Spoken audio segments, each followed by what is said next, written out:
PVL Preview, F2 Logistics Cargo Movers, KKD out, Chang Abi for the opposite spiker, F2 dehado sa Final Four.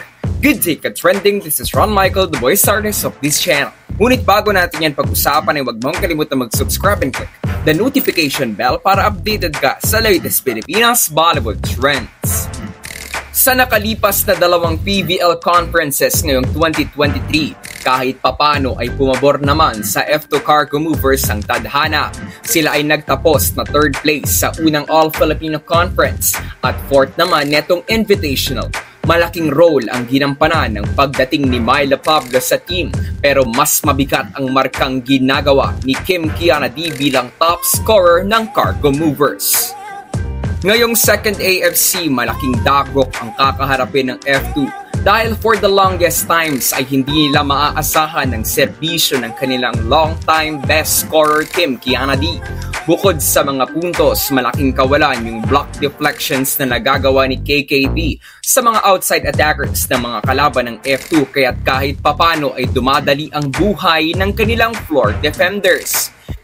Kaya naman katulad ng mga last games ng F2 noong Invitational Conference, mangangailangan si Coach Regine Diego ng mga adjustments kung paano niya mapupunan ang pagkawala ni D. Gayunpaman, maaasahan pa din niya para sa Cargo Movers sila Captain Abby Maraño, Madjoy Baron, Don Macandili, Myla Pablo, Aragalang, Ivy Lacsina, Mars Alba, Kim Pajardo, Jolina de la Cruz, CJ Wu, Shola Alvarez, Chini Arroyo, Job Fernandez, Rovi Estrella at Ellie Casilag. Nawalan ng isang opposite spiker ang F2, pero bakit ang naging move ng Cargo Movers ay ang kumuha ng dalawa pang middle blockers with Ethan Arce at ang newest member of the team from the Adamson Lady Falcons, Joy Dacoron?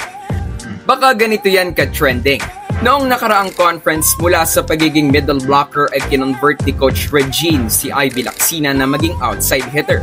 Hindi kaya this time ay mayroon ulit i-convert si Coach Reg? Disclaimer lang ka-trending iyan ay teorya lang mula sa aming team.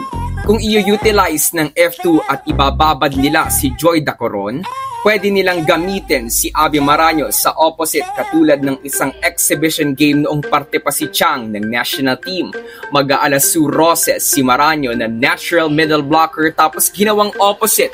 May maayos na floor defense, matibay na blockings, pamatay na running attack, tapos hindi na papalitan ng libero sa likod so mas ramdam na ang presensya niya sa loob. Pero katulad ng sabi ko, teorya lamang ito. Kung mananatili si Abby sa middle, madami silang players na pwedeng isabak para sa puwang na iniwan ni Kiana.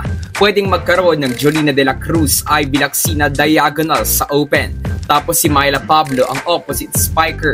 Maaari ding mag-step up sila Elaine Casilag at Job Fernandez. At perfect time na ito para ipakita nila ang kanilang potensyal para sa team.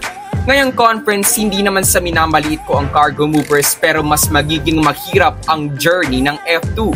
Mas lumalakas ang ibang team samantalang sila ay nalagasan ng isang bala. Maaaring madaming pwedeng humalili kay D pero di natin maikakaila ang mga kayang gawin ni Kiana para sa kanilang team. Para sa Fearless Forecast para sa F2, sila ay may 40% chance na makapasok sa Final Four at nakikita ng aming team na F2 will finish as ranked 7 or 8 pagkatapos ng liga. So that's it for today's video ka-trending. Do not forget to subscribe and click the notification bell para updated ka sa latest ganap ng women's volleyball sa Pinas. Thanks for watching. Bye for now!